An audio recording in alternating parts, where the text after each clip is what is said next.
Hello दोस्तों, कैसे हैं आप सब। तो चलिए आज की कहानी स्टार्ट करते हैं। मेरे बेटे की शादी मैंने मुश्किल से की। वो एक लड़की से प्यार करता था, लेकिन मैं नहीं चाहती थी कि उसकी शादी उससे हो।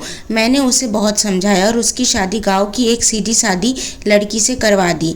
लड़की का नाम सुधा है। मुझे पता था कि वो लड़की मेरे बेटे और इस घर के लिए बहुत अच्छी है, इसलिए मैंने उस लड़की की शादी मेरे बेटे से करवा दी। सुधा हमारे घर में आई। लड़की घरेलू थी, बड़ों का सम्मान और घर का काम करती थी। अभी शादी को 10 ही दिन हुए थे, लेकिन मुझे लगने लगा था कि मैंने अपने बेटे की शादी इस लड़की से करवा कर बहुत अच्छा किया। मेरा बेटा राजीव भी खुशी लग रहा था, लेकिन उस रात के बाद मेरी यह सोच बदल गई। एक रात करीब 2 बजे मेरे बेटे के कमरे से चीखने की आवाज़ आने लगी। यह चीखें मेरी बहू की थी। मैंने थोड़ी देर तक सुना, फिर वो चीखना बंद हो गया। राजीव के पिता मेरे पति को यह सब सुनाई दिया। फिर हमने उन्हें रात में पूछना उचित नहीं समझा, इसलिए दरवाज़ा नहीं खटखटाया। सुबह मेरी बेटी भी बोल रही थी कि मम्मी रात को कौन चीख रहा था। मैंने उसकी बात काट दी, कहा कि कोई नहीं, शायद कोई बाहर से चीख रहा था। मेरी बहू का स्वभाव उस दिन से बदल गया। वो चुप थी सारा दिन। मैंने सोचा शायद पति पत्नी के बीच कोई बात हुई होगी, इसलिए मैंने पूछा नहीं। अगली रात फिर 2 बजे वही हुआ। मेरे बेटे के कमरे से फिर से चीखने और रोने की आवाज़ें आने लगी। इस रात वो आवाज़ करीब 10 मिनट तक चली। मेरी बेटी उठ गई और उसने हमारे कमरे का दरवाज़ा बजाया। मैंने दरवाज़ा खोला, देखा तो वो बहुत डरी हुई थी। बोली, मम्मी यह क्या है? भाभी रोज़ रात को रोती और चीखती क्यों है? क्या होता है कमरे के अंदर? चलो अभी दरवाज़ा खुलवाते हैं। मैं दरवाजे के पास जाने लगी तो मेरे पति ने मुझे रोक लिया। कहा कि रुको, अभी बात मत करो, कल सुबह दोनों से बात करते हैं। उस रात को मेरा सोना मुश्किल हो गया था। सुबह मेरी बहू जल्दी उठकर घर के काम में लग गई। मैं सुबह अपने बेटे के कमरे में गई, उससे पूछा क्या बात है, रात को बहू रोती क्यों है?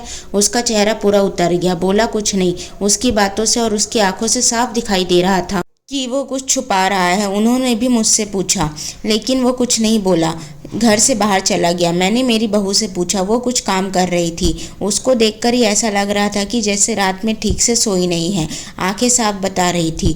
मैंने उससे पूछा, क्या हुआ, तुम रात को रो रही थी? वो बोली, रो रही थी? कब? नहीं, मैं तो सो रही थी और मुझे तो कोई आवाज़ नहीं आई। क्या आप बात कर रही है? उस कमरे में ऐसा क्या हो रहा था? यह बात या तो मेरी बहू जानती थी या मेरा बेटा, लेकिन दोनों ही कुछ नहीं बता रहे थे। पर दोनों के चेहरे से साफ पता चल रहा था कि कुछ तो है जो दोनों छुपा रहे हैं। लेकिन क्या? अब जब भी रात आती मुझे नींद ही नहीं आती, क्योंकि आधी रात तो फिर वही होता, बहू जोर से चीखती और रोती। मेरे मन में कई सवाल थे, क्या होता है उस कमरे में? फिर एक रात करीब 2 बजे मेरे घर में वो हुआ जो मैंने कभी सोचा भी नहीं था। मेरी बहू रात को कमरे से बाहर आ गई। उसके कपड़े कहीं भी जा रहे थे, उसे कुछ होश ही नहीं था। बाल खुले थे और वो घर के चौक में आकर बैठ गई, जोर से चीखने और रोने लगी। हम सभी घर वाले बाहर आ गए। मेरा बेटा भी कमरे से डरा हुआ बाहर आया। बहू की ऐसी हालत देखकर हम सब भी डर गए थे।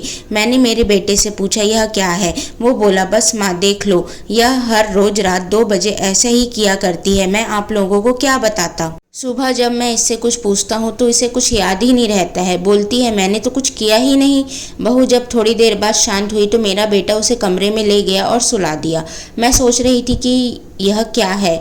मैंने मेरे बेटे को कहा कि तू उसे छोड़कर आना, सुबह मैं उसकी माँ से बात करूंगी। सुबह होते ही मेरा बेटा उसे कुछ बहाना करके उसके घर छोड़ आया। मैंने उसकी माँ से बात की। उसकी माँ ने कहा कि यह क्या बोल रहे हैं, मेरी बेटी बिल्कुल ऐसा नहीं करती है। मैंने जो सोचकर राजीव की शादी उससे की थी वैसा हो नहीं सका। बहू को छोड़े अब 20 दिन हो गए थे। इस दौरान उसके घर से फ़ोन आता रहा, लेकिन मैं टालती रही। मेरा बेटा भी कह रहा था कि मेरे वो दिन कैसे निकले हैं मैं ही जानता हूँ, मैं उसे वापस नहीं ला सकता। कहीं उसने मेरी जान ले ली तो क्या करोगी? मैंने उस पर फिर ज़्यादा दबाव नहीं डाला, पर मैं अपने आप को कोस रही थी कि मैंने अपने बेटे की शादी उस लड़की से क्यों करवा दी। अब मेरे घर में कोई नहीं चाहता था कि वो वापस आए। इन्हीं सब बातों में 3 महीने निकल गए। फिर एक दिन अचानक ही मेरी बहू अपने सामान के साथ मेरे घर वापस आ गई। वो आते ही मुझसे कहती कि माँ जी, मैं जानती हूँ कि आप मेरे बारे में क्या सोच रही है, लेकिन सच क्या है यह आपको पता नहीं। उसकी बातों से मुझे लगा कि कुछ तो है जो वो बताना चाहती है। मेरा बेटा घर आया और उसे देखकर गुस्सा हो गया।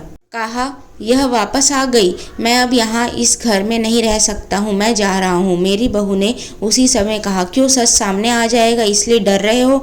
बताइए सबको सच क्या है। मैं उस तरह से क्यों किया करती थी? बेटा बोला कि क्या सच? सच यह है कि तुम पागल हो और रोज रात उस तरह से करती हो। बहू बोली कि माँ जी, अगर आज सबसे ज़्यादा दुखी और परेशान कोई है तो वो कोई और नहीं, मैं ही हूँ।